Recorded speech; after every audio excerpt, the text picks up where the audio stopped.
नमस्कार दोस्तों, मेरा नाम डॉक्टर जितेश कुमार है और आज हम बात करेंगे डायबिटीज़ के बारे में कि क्या किसी तरीके से हम पता कर सकते हैं कि भविष्य में हमें डायबिटीज़ हो सकता है या नहीं। ये जानना इसलिए ज़रूरी है क्योंकि आज दुनिया भर में डायबिटीज़ के केसेस बहुत तेज़ी से बढ़ रहे हैं। भारत में इन केसों की संख्या बहुत तेज़ी से बढ़ रही है, तो इससे हमें बहुत ज़्यादा चिंता होती है कि क्या हम या हमारे परिवार के किसी व्यक्ति को डायबिटीज़ हो सकता है या नहीं। खास करके तब जब हमारे आसपास हमारे दोस्तों में किसी को ये डायबिटीज़ हो जाए तो हमें ये चिंता और बढ़ जाती है और हम ये सोचने लगते हैं कि क्या कोई तरीका रहता जिससे हम ये जान सकते। तो आज मैं आपसे 3 तरीकों के बारे में बात करूँगा जिससे कि यह पता चल सकता है कि भविष्य में हमें डायबिटीज़ हो सकता है या नहीं। जो तीसरा तरीका है वो एक ब्लड टेस्ट है जो कि काफ़ी ज़्यादा फ़ायदेमंद है कि हमें पता सके कि क्या हम डायबिटीज़ के खतरे के निशान में हैं या हम उससे बाहर हैं। तो जो सबसे पहली बात जो हमें पता रखनी चाहिए कि क्या हमारे परिवार में किसी को डायबिटीज़ है या नहीं। अगर हमारे परिवार में किसी को डायबिटीज़ है तो हम या हमारे परिवार के बाकी व्यक्ति भी डायबिटीज़ के खतरे के निशान में हैं, हमें भी डायबिटीज़ होने की आशंका बहुत बढ़ जाती है, तो इसका ध्यान रखना चाहिए। जो दूसरा चीज़ है वो है हमारा खान पान का और हमारा वज़न। अगर हमारे खान में पिज़्ज़ा, बर्गर और शुगर की मात्रा बहुत ज़्यादा है, साथ में हमारा वज़न बहुत ज़्यादा है, तो इसमें हमें डायबिटीज़ होने के चांसेस बहुत ज़्यादा रहते हैं। और जो तीसरा ब्लड टेस्ट है वो है HbA1c ब्लड टेस्ट। ये ब्लड टेस्ट काफ़ी ज़्यादा फ़ायदेमंद है ये साबित करने में कि क्या हमें डायबिटीज़ होने की आशंका है या नहीं। ये पिछले 3 महीने का एक एवरेज ब्लड हम शुगर हमारा जो है वो बताता है, जिससे हमें ये पता चल सकता है। आइए दोस्तों, अब जानते हैं HbA1c के बारे में कि ये ब्लड टेस्ट कैसे हमें बता सकता है कि भविष्य में हमें शुगर होगा या नहीं।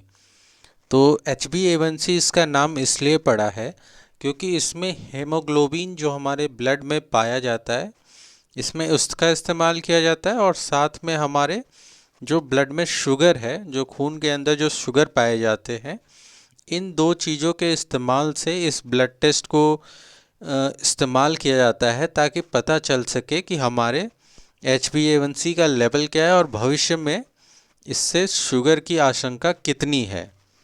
तो आइए जानते हैं कि यह टेस्ट कैसे काम करता है। तो हमारे ब्लड में जो हेमोग्लोबिन है उसकी जो लाइफ स्पैन होती है, जो उसकी उम्र होती है, वो 90 से 120 दिन तक होता है। ये हेमोग्लोबिन जो है ये एक ब्लड सेल है जिसकी लाइफ स्पैन लगभग 3 महीने है। और जो हमारा ब्लड शुगर है ये लगभग 3 महीनों तक इस हेमोग्लोबिन पे, मान लीजिए ये एक हेमोग्लोबिन का सेल है, तो लगभग 3 महीने तक इस पे ब्लड शुगर धीरे धीरे चिपकता रहता है। अगर हमारे ब्लड में शुगर का लेवल ज़्यादा रहेगा तो इस पे शुगर काफ़ी ज़्यादा मात्रा में चिपकेंगे, और अगर हमारे ब्लड में शुगर का लेवल कम है तो इस पे शुगर कम मात्रा में चिपकेंगे।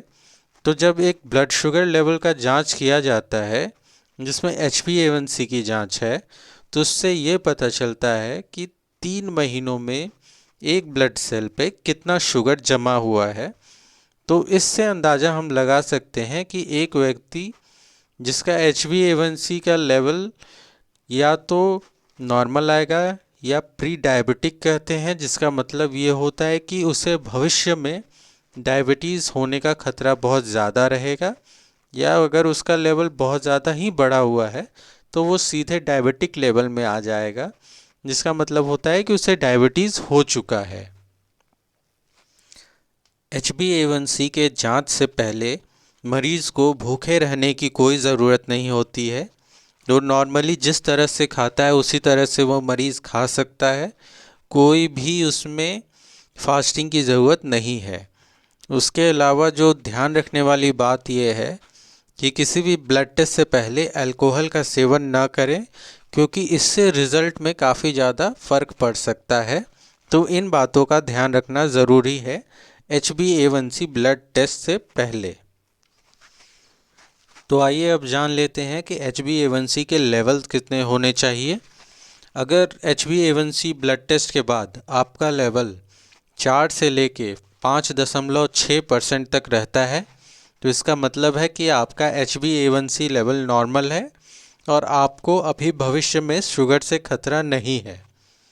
इसके अलावा अगर आपका लेवल 5.7 से लेके 6.4% है तो इसका मतलब ये है कि आपको भविष्य में शुगर होने के चांसेस यानी डायबिटीज़ होने के चांसेस बहुत ज़्यादा हैं और इसमें आपको सतर्क हो जाने की पूरी गुंजाइश है। अपने खान पान, रहन सहन सभी चीज़ों पर ध्यान रखें ताकि आपका शुगर लेवल इससे ज़्यादा ना बढ़े और आप प्री डायबिटिक से डायबिटिक ना हो। और अगर आपका शुगर लेवल 6.5 या उससे ऊपर आ जाता है तो इसका मतलब है कि आपको डायबिटीज़ है। पिछले 3 महीनों में आपके ब्लड में शुगर की मात्रा बढ़ गई है जिसके कारण कि आपको डायबिटीज़ हो चुका है और अब आपको डॉक्टर की सलाह लेनी चाहिए और उनके हिसाब से दवा का सेवन करना चाहिए ताकि आपका ब्लड शुगर लेवल कंट्रोल में रह सके। HbA1c में कभी कभार फॉल्स नेगेटिव रिपोर्ट आ सकता है जिसका मतलब है कि भले आपकी शुगर लेवल हाई रहे पर आपका HbA1c लेवल नॉर्मल दिखा सकता है। तो ये आइए जानते हैं कि ये किन कारणों से हो सकता है। तो अगर पेशेंट अनीमिक है यानी उसके ब्लड में हेमोग्लोबिन की मात्रा कम है तो इस केस में HbA1c लेवल कम दिखाएगा। उसी प्रकार अगर पेशेंट प्रेग्नेंट हैं या उनके लिवर में कोई समस्या है, किडनी में कोई समस्या है तो इन सब में उनका HbA1c लेवल काफ़ी कम दिखा सकता है, फॉल्स नेगेटिव जिसको बोलते हैं। उसी प्रकार अगर पेशेंट को ब्लड लॉस हुआ है किसी सर्जरी के कारण या किसी एक्सीडेंट में तो उसके बाद अगर HbA1c लेवल चेक किया जाए तो वो काफ़ी कम बता सकता है क्योंकि ब्लड की मात्रा कम है तो हेमोग्लोबिन कम हो जाएगा जिससे कि HbA1c लेवल का टेस्ट का रिपोर्ट गलत हो सकता है। तो अगर हम इन बातों का ध्यान रखें तो HbA1c एक ऐसा टेस्ट है जो कि हमें भविष्य में आने वाले खतरे से आगाह कर सकता है कि क्या हमें या हमारे परिवार के किसी व्यक्ति को शुगर हो सकता है या नहीं। और अगर वो प्री डायबिटिक स्टेज में है जिसका मतलब है कि शुगर के चांसेस बहुत ज़्यादा हैं तो उस कंडीशन में पेशेंट अपने लाइफस्टाइल को चेंज करके, अपने भोजन को चेंज करके, अपने एक्सरसाइज के रूटीन में बदलाव करके अच्छे खासे HbA1c लेवल को कम कर सकता है और शुगर से बच सकता है। तो आज हमने जाना कि किस प्रकार HbA1c एक ऐसा ब्लड टेस्ट है जो कि हमें काफ़ी मदद कर सकता है हमारे शुगर लेवल को कम करने में।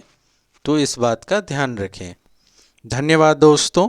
अगर आपको ये वीडियो पसंद आया हो तो इस चैनल को ज़रूर सब्सक्राइब करें, इस वीडियो को शेयर करें, कमेंट बॉक्स में ज़रूर बताएं कि आपको ये वीडियो कैसा लगा। साथ में अगर आपको किसी टॉपिक पे वीडियो चाहे तो वो भी ज़रूर लिखें। मिलते हैं अगले वीडियो के साथ बहुत जल्द। धन्यवाद दोस्तों।